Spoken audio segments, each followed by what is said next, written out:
I'd like to introduce our very special musician this morning, Peter Jorgensen. Absolutely.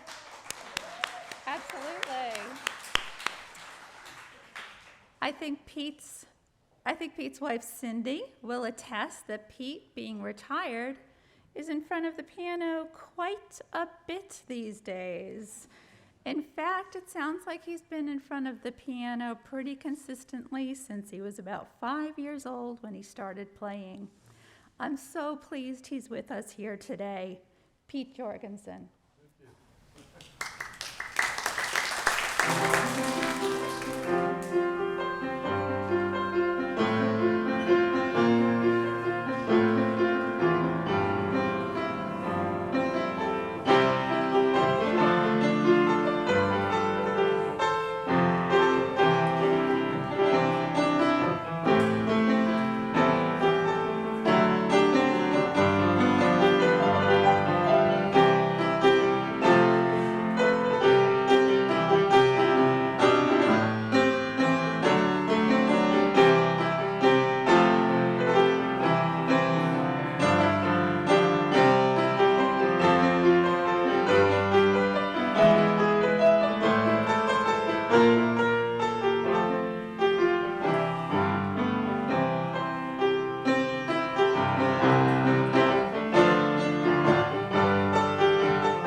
what a special treat this is.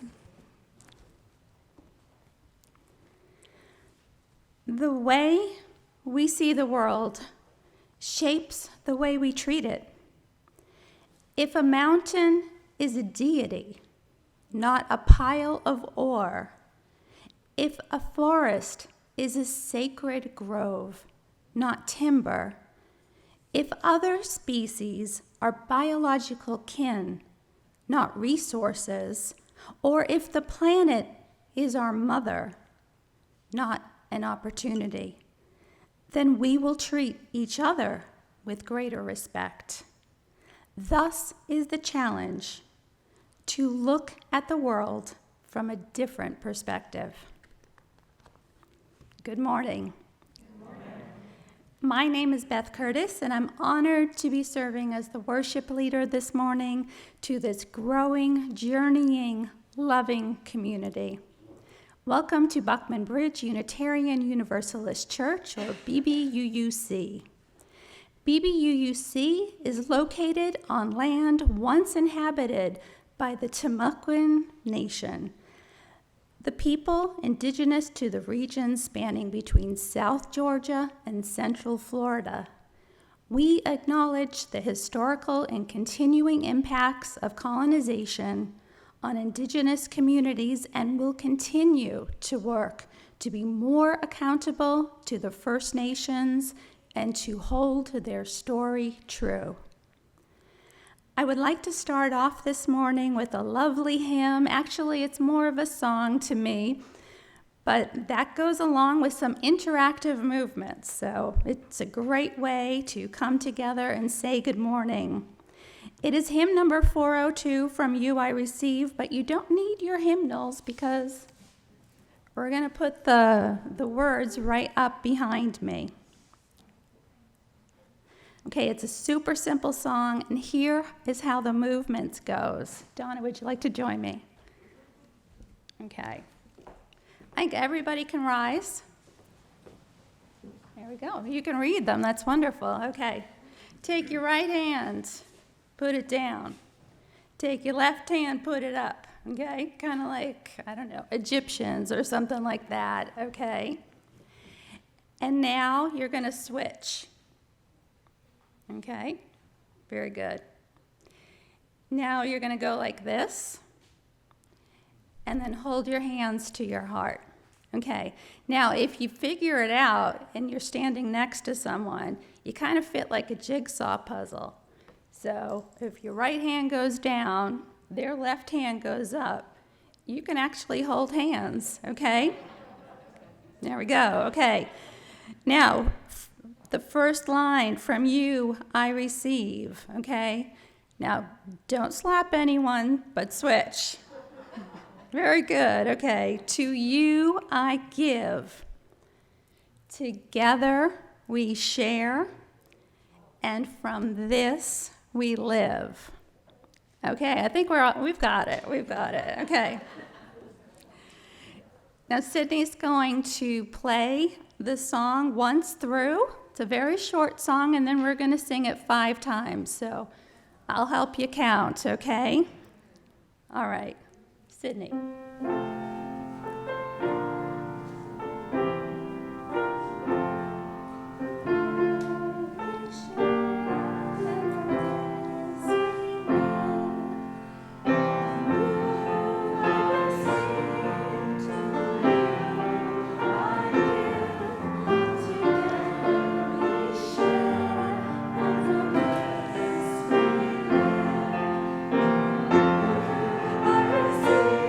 To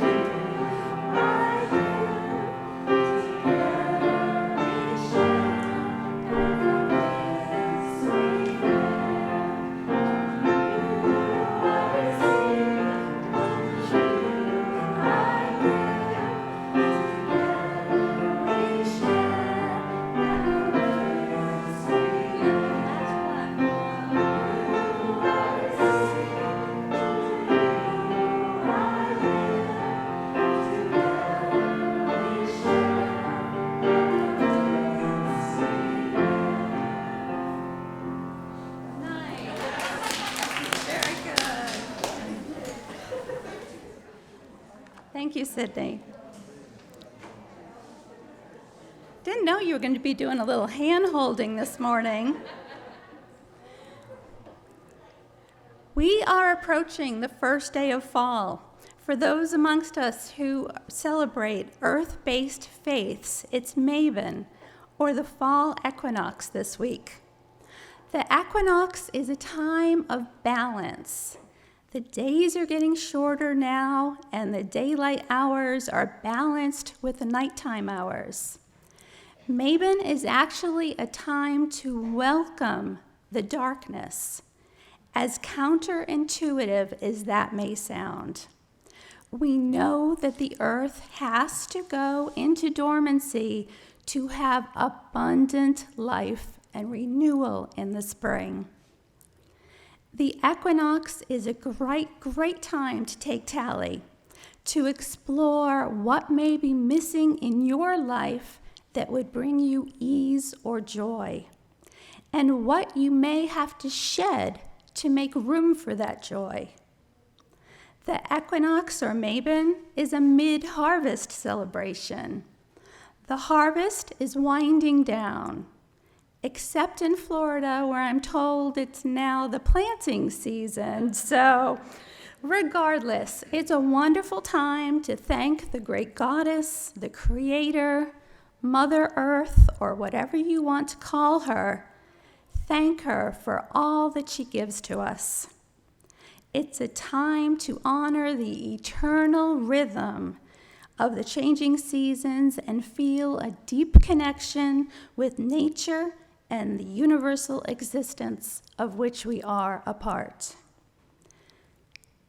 Let me again say welcome. So much depends upon how we look at things. The community of lovely people before me are a fine example. We are so many things to so many people. We are friends and acquaintances. We are helping hands and hands to hold for those facing strife in their lives. We are hands holding a banner. We are hands in the air asking the right questions. We are all of us students. We are all of us teachers. We are an extremely friendly debate team. We are a light in the dark. We are a quiet reminder of what's really important in life. We are a vital reminder of what's important in the world. We are connection. We are community. We are many things to many people, yet we are united. Practicing in the Unitarian Universalist faith, we are united in the broad and inclusive outlook. We are united by the shared experience of finding our own truth and meaning about life and the world around us. We are united in practicing the values of this faith and in our work for social justice. We come from different backgrounds, different places, different races, different religions and beliefs, different sexualities, and yet we all here together belong. We gather to worship, to learn, to think, and to be challenged. We gather to foster inclusive community.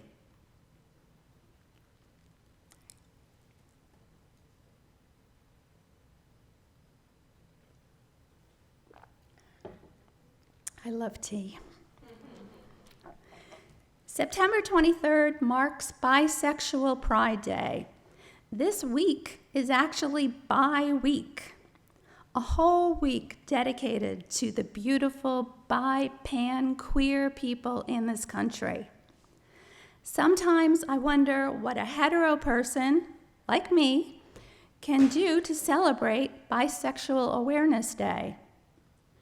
Well, assuming there's no wonderful celebrations to attend, GLAAD actually suggests that to honor the day, might be a super easy way to do it, might be to listen to a podcast or read an article about bisexuality. The experiences and concerns of the bisexual community, in the LGBTQ community are both universal and unique. And in general, I like to think the more I know, the better an ally I can be.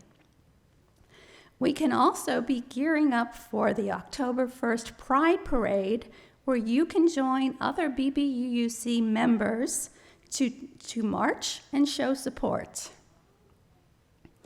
I'd like to take this opportunity to welcome any first-time or returning guests. We are truly glad you are here.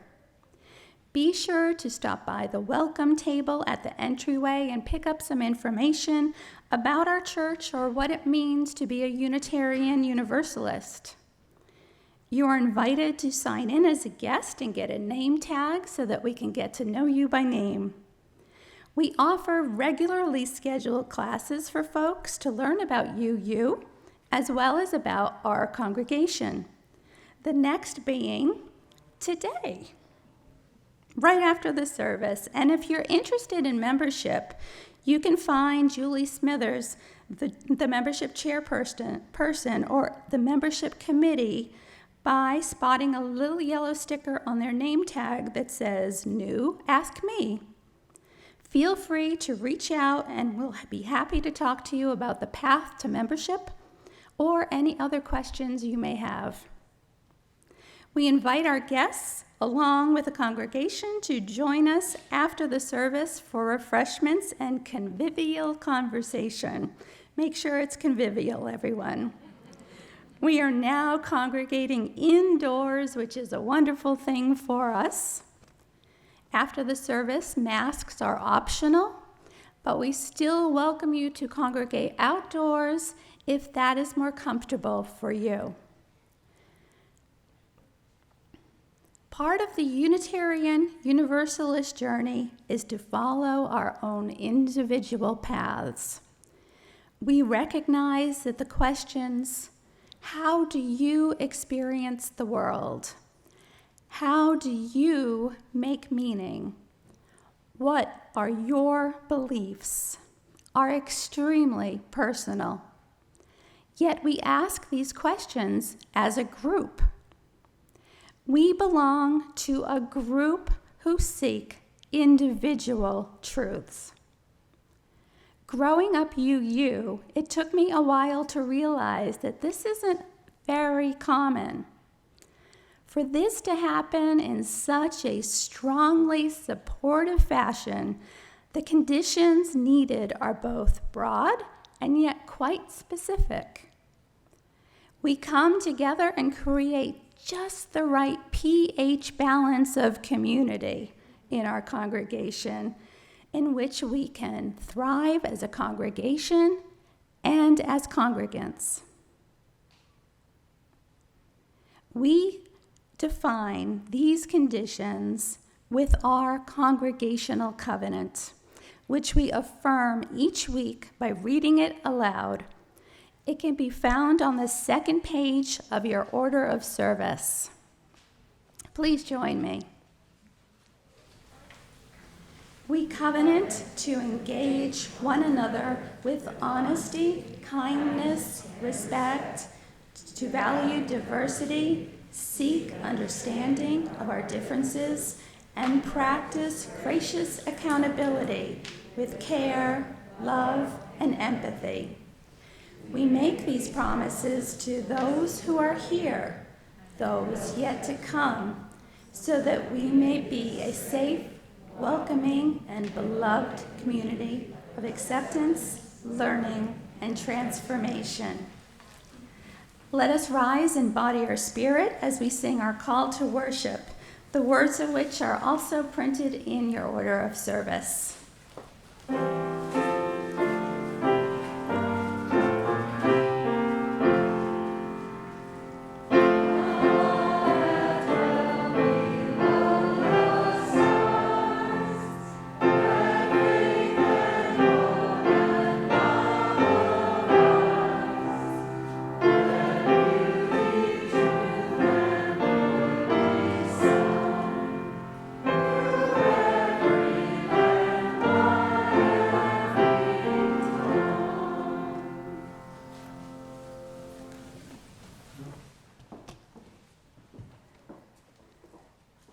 The flame of our chalice this morning lights our way back together again.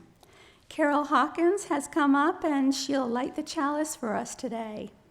This chalice reading is by Elizabeth Harding. We Unitarians don't drink from our chalice. Instead, we hold it to hold the flame. The circle of the chalice keeps the fire small. The flame doesn't blind us. It doesn't burn us. It gives light so we may see all the different things in the universe, even the invisible ones. Because the Unitarian Universalist flame is a light of learning. The flaming chalice is a symbol of learning and love. It is our symbol, the symbol of Unitarian Universalism.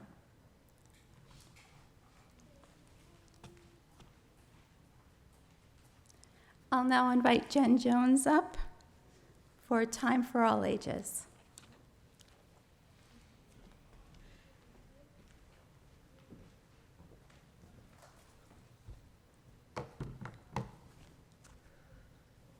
Good morning, everybody. Do you ever wake up and you realize that you've forgotten part of your speech already? All right, so here we go. Hi, my name is Jenn Jones, and I'm the Director of Lifespan Religious Education at BBUC. My pronouns are she and they. Today, our Time for All Ages is a story. The name of it is called The Sign of the Tassel. So down the street and around 7 corners, a woman and a man were married.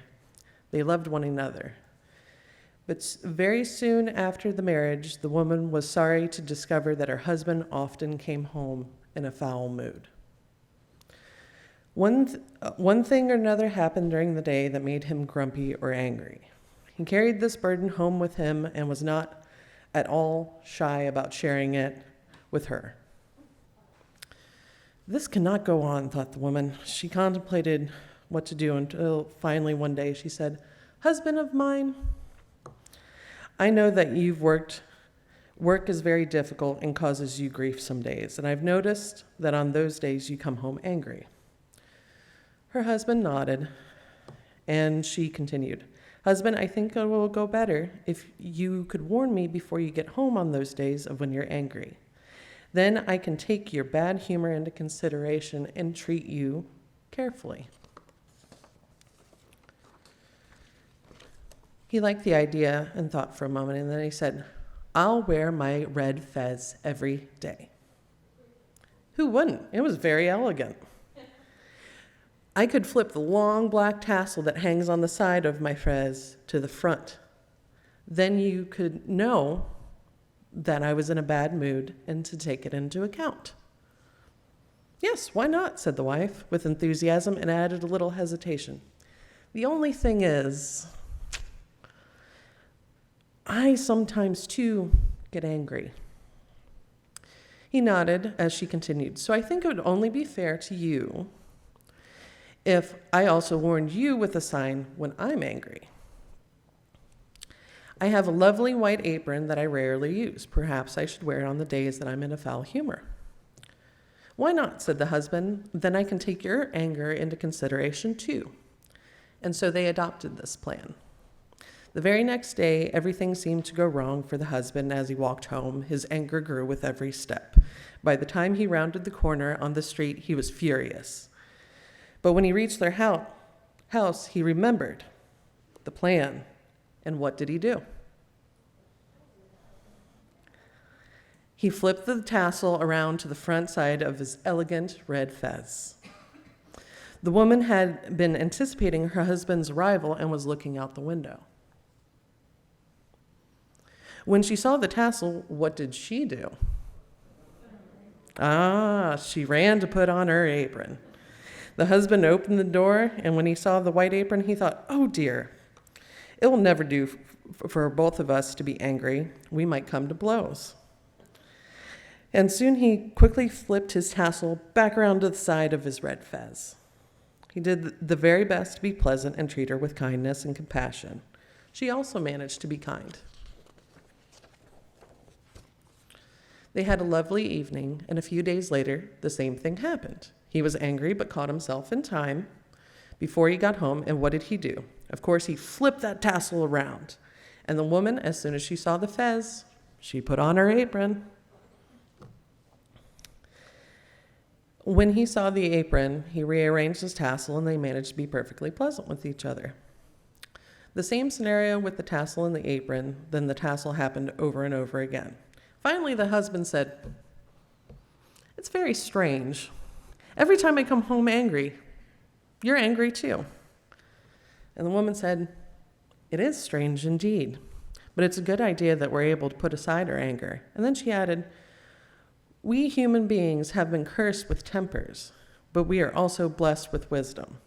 Perhaps we could both agree to end our bad habit of being angry."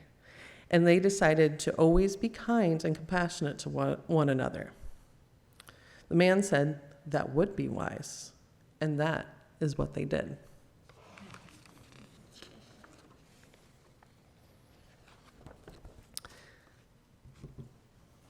And here's where I'm going to ask for some help. We're going to go a little bit off script. All right, so now I would request that the children proceed to the religious education classes. I'm going to have Ben come up real quick. I'm going to pass off the chalice. Insert the words here, because I didn't bring them with me. Can everybody open up their book to hymn 413 and sing "Go Now in Peace"?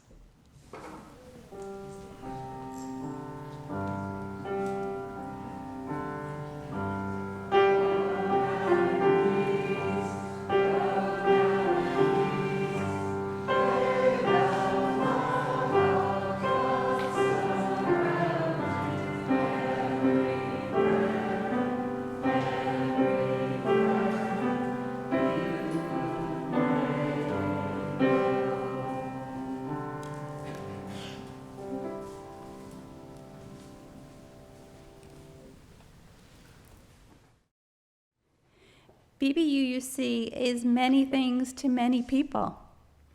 Part of what makes our congregation so rich, such a rich tapestry, is what we all bring to the table. We bring our sensibilities and our perspectives to the table and shared thoughts and meaning. We bring our talents and strengths to create a sound, well-grounded community that has the heart and the chutzpah to reach beyond ourselves and fight for justice and a better world. We bring our musical talents to the delight of all. We bring homemade cookies to share. We are blessed in so many ways. There are many ways to give and give back to this parish. All of our offerings are important. This morning, as we pass the plate, you are invited to give financially as you are willing and able. You can find offering envelopes in the hymnals for your use. You may also go to the church's website and click on the donate link at the top of the page. I'd like to invite our offertory ushers, Caitlin and Ron. Is Ron here? There we go. Okay. To come forward and accept the offering plates. At the conclusion of the offering, I'll invite you to rise in body or spirit and join me in singing hymn number 123, Spirit of Life.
The dad was picking up a snack for his daughter after the soccer game and placed the order at the KFC drive-thru.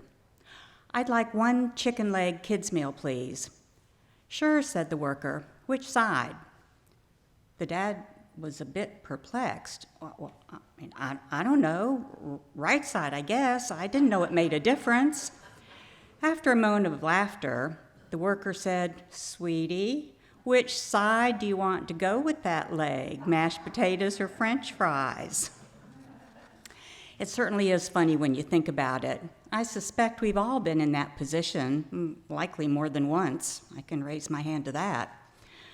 We answer the question we thought was asked, only to find out how much we missed the mark. Or we know exactly what we mean when we say something and assume the other person has the same shared experience of our word usage. This happens all the time in communications between people. It certainly happens in the business world, where each industry or office has its own acronyms, shorthand talk, and other things that are specific to their world, but are unintelligible to someone not a part of their world or a newcomer to it. When I was still working, the company I worked for provided a list of commonly used acronyms and words and phrases to all new employees until they spoke the language.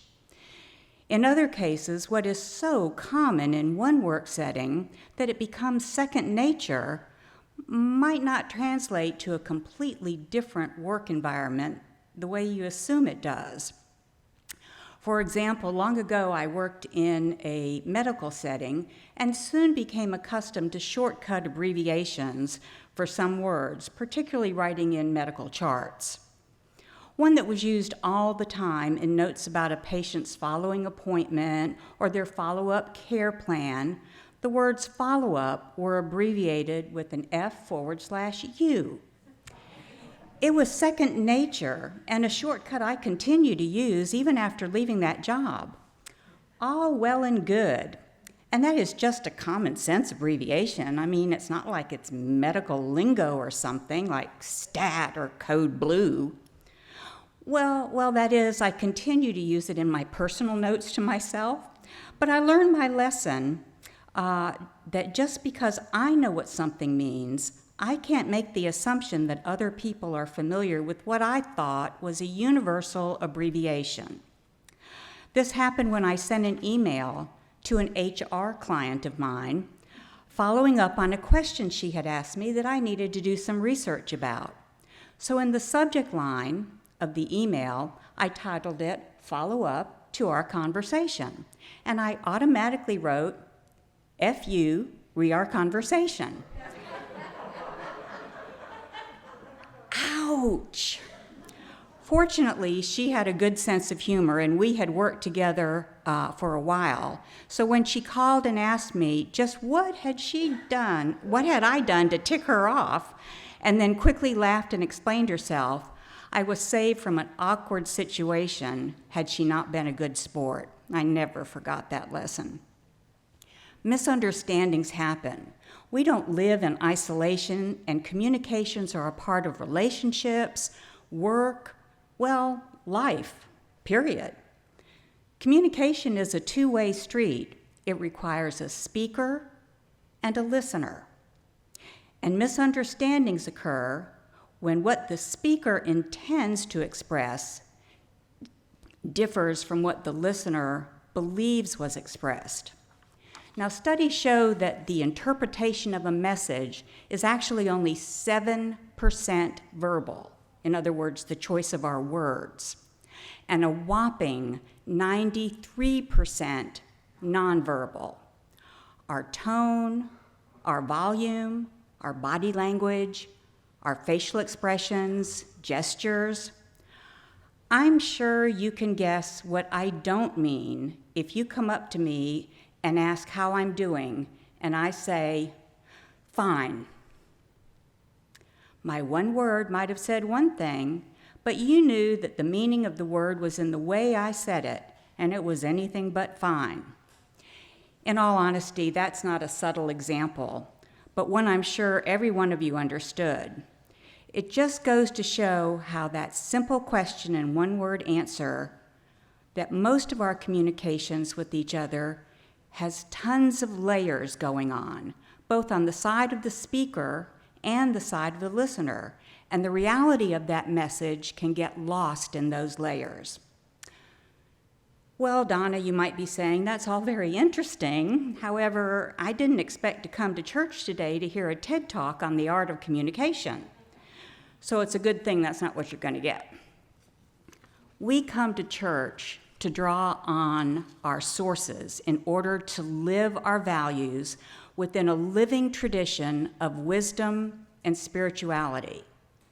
We take the experience of our 1-hour worship service to learn new things or to hear things in a new way, to wrap our heads and our hearts around it to help us grow personally and spiritually, and to return to the world outside the worship time for the remaining 167 hours in the week to live out our UU principles in a deeper way. During our hour here, we are in a bubble with people who walk this journey with us. Now, we have different backgrounds and might be in different places on the journey. However, we are part of a denomination where together we affirm and promote 7 principles which we hold as strong values and moral guides. The real test is getting outside the bubble and how we live that out in a world that is a very different place from this beloved community. We begin life with the most crucial of needs, attachment to a caregiver. This is the beginning of our fundamental need for belonging. As we grow up, having a sense of belonging is so important, considering the groups and labels we give ourselves and others. We are members of families, sporting teams, hobbyists, spiritual groups, charities, political parties, project groups, countries, nationalities, to name just a few. Sometimes it unites us in positive ways, and we can have seen, as we have seen all too well over the past few years, how hurtful and divisive it can be. However, the point is we cannot separate the importance of a sense of belonging from our physical and our mental health. The social ties that accompany a sense of belonging are a protective factor. When we feel we have support, when we are connected and not alone, we are more resilient, often more coping. We effectively deal with the difficult times in our lives. We cope well with hardships, and it decreases the physical and mental effects of those difficult situations. So there's clearly a big payoff to belonging, to connecting.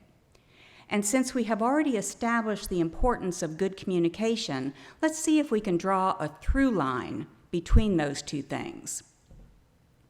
The message today will be from the most elemental relationships, our personal relationships, and understanding misunderstandings. There are 2 types of misunderstandings.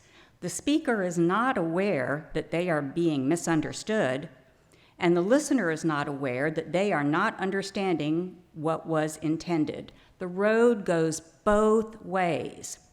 Have you ever heard someone say, "I'm sorry you took that the wrong way," or "I'm sorry if you were offended by what I said"? "I'm not responsible for how you feel about what I said." It seems the popular trend these days is to place the burden of understanding on the listener. But according to the 2 types of communication I just mentioned, it belongs to both parties. When I started talking this morning, telling you about that amusing interaction at KFC, that was funny. Chances are the dad was preoccupied by any number of things, who knows?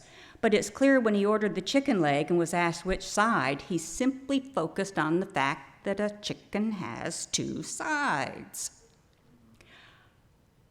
And he thought, "I've never been asked this before. This is a dumb question. There's only the left or the right side. I'll just pick one. What does it matter?" all the internal talk in our head. He was so far down that rabbit hole that he never took a breath to think about what was being asked. Oops. Now, could the KFC worker had said, "Which side would you like to go with that leg?" He probably would have said, "French fries is fine." But the worker knew exactly what she meant when she was asking it, just like he couldn't figure out why he was being asked to pick which side of the chicken he wanted the leg to come from.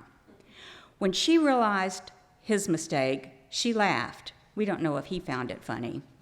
He found it funny enough to put it on Twitter, though, so I guess he did find it funny, which is where this all started. If that's what can happen with a simple communication about a kid's meal at KFC, how much more complex can it get when there are bigger issues at stake? We are complicated and imperfect people, and we have a lot going on in our lives all the time. We have multiple conversations going on in our heads. A lot of emotions can lead us around that we aren't even consciously aware of. And the other person we are talking with is no different than we are with all of the things that are happening around them and to them. Suddenly, something that is seemingly small is blown out of proportion. Let me give you a real-life example of something that happened just a couple weeks ago. I was helping my daughter, Jenn, who got dinged by her HOA for a sizable bad spot in her lawn. Now, it didn't matter that that was the condition of the lawn when she leased the house. They gave her a very quick deadline to fix it or face a hefty fine for every week it went unfixed, $1,000 fine. Yeah, seriously. She works full-time and has 2 girls. I went over several days to dig out the old bad patches and plant new sod, making multiple trips back and forth to Lowe's because I always underestimated how much sod was going to be needed. It was just unbelievable. The work was completed, and I only needed to move back a heavy potted plant where it belonged. Cindy was with me, and I said to her, "Come on, give me a hand, let's move this." My daughter said, No, don't bother, and she would do it later when she got off work. I thought that was silly and illogical, since it would only take me and Cindy a matter of seconds to move it. It went off the rails from there. Granted, I was hot and tired and sweaty and frustrated that this was even a conversation. My daughter felt defensive and felt I was criticizing her for her insisting that she could do it. Now, I was hurt that she had so misinterpreted my motives and taken my offer to move it as a criticism of her, layer upon layer of meaning under the surface, beyond the words about moving a darn potted plant 5 feet. I'm telling you, baklava doesn't have that many layers, and this wasn't nearly as sweet as baklava. I ended up saying, "Okay, you do what you want." And she said, "Fine, I will." Ooh, there's that fine again. Ouch. It's no wonder that there are such divisions in our country and across nations. Truth be told, my daughter is not that prickly or easily offended, and I am not a wild-eyed maniac that demands my own way, most of the time. But that is how, just ask Cindy, but that is how something can so easily go off the rails, even in the best of relationships, when hurt, ego, embarrassment, tiredness, and tons of other things lead the conversation. It was a bit later when I thought honestly about it, and I realized that my tone of voice and likely my facial expression conveyed a message I didn't mean. I was hot and tired and anxious to wrap it up, so my words just spilled out sideways. Actually, it wasn't my words, it was my tone, perhaps my volume, maybe even the exasperated look on my face. No wonder she felt criticized. If I had just stopped for a moment and given her the opportunity to do something to help by saying, "Okay, you've got that part. Nice work all the way around." But for an awkward few moments, we were at an impasse that was not fun for either one of us. After I had a few minutes to go over it in my head, I said those 5 least said of all words. I was wrong. I'm sorry. Believe me, the irony of working on this sermon about getting caught up in our own tunnel vision and perceptions did not escape me. What started as a simple discussion about moving a planter became about our individual perceptions of how the communication was taking place, the tone, the volume, the looks that sent a different message than the words. That led to multiple misunderstandings just in a few moments' time between me and Jenn. How easy it was to get caught up in what the conversation felt like rather than about what was being said. If that's what happens to a simple conversation between a mother and a daughter who have deep love and respect for each other, how much more can things go off the track in communications in the divisive and often emotional environment that we live in today? Now, that's a good lesson for our hour together on Sunday morning. However, you knew there was going to be another shoe to drop. However, merely understanding the pattern is awareness. Not to repeat the cycle is growth. And that's where the lessons we learn on Sunday mornings should follow us out the sanctuary doors into the rest of the week. Unlike the 11 secret herbs and spices recipe that is locked in the vault at KFC, it's no secret what we can do about it. Unitarian Universalism and our BBUUC Church gives us our values and our moral compass in striving to live out our 7 UU principles. Among those, we are called to uphold the worth and dignity of every person, to foster communication in human relations, and to respect that we are part of the web of existence that we all belong to. Our opening reading today by David Suzuki reminds us that the way we see the world shapes the way we treat it. The labels that we give things shapes the way we treat them. He was talking from an environmental perspective. If we only see a mountain as a pile of ore, or forest as timber, or other species as resources, then the way we label them drives how we treat them.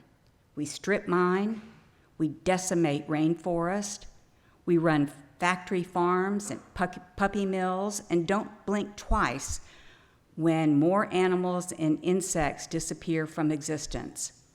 When we look at the world from a different perspective and change how we label things, the forest is a sacred grove. Other species are biological kin, and the earth is our mother. This should change the way we treat those things. Now, bring that full circle to our relationships with other people. If we only see the label that we apply in instances to family, friends, co-workers, or in general to other political parties, other people that don't share the same thoughts or beliefs that we have, those family, friends, and co-workers, those are our closest people in our circles of relationship, our circles of belonging.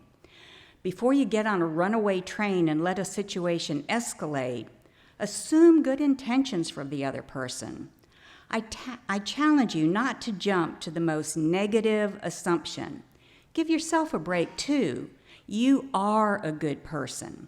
So if you realize that you quickly responded to something in a more forceful way than you had meant, or a more short, clipped tone, dial it back. Say, hey, wait a minute. That sure didn't come out the way I intended it. And even if the other person is coming from a negative place, don't treat them as bad as they are. Treat them as good as you are. Start small, changing your awareness to growth. In doing that, you make a difference. You really do change things, and you live out your UU principles. As I said earlier, we are human and therefore imperfect people. There will be times when we are the givers of oops and ouches and also the receivers. It's how we handle it when it happens that's the important thing. I will let the words of a Tina Danner say it more eloquently than I. I receive your ouch with openness and curiosity.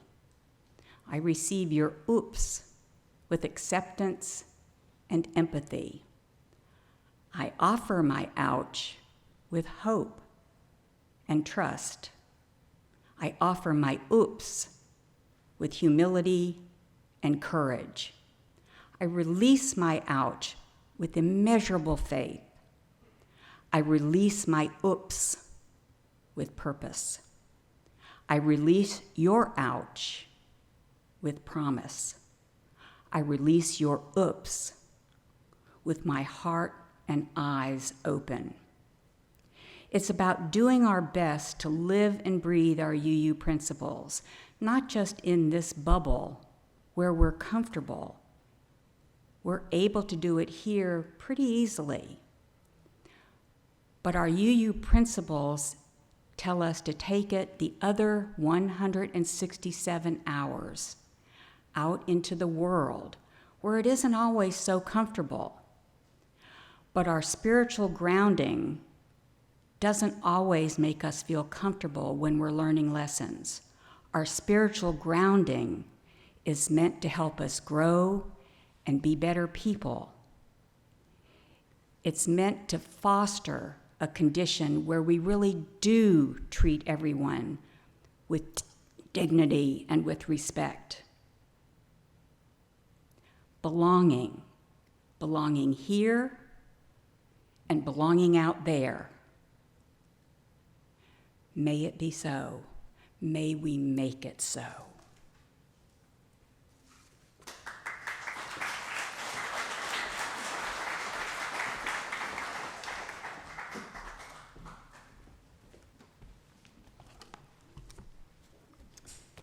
May we all sing?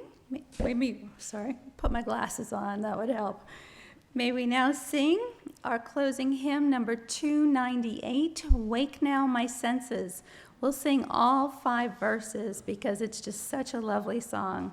Please rise in body or spirit and remain standing for the closing words.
I'll now ask Carol Hawkins to come up and extinguish our chalice.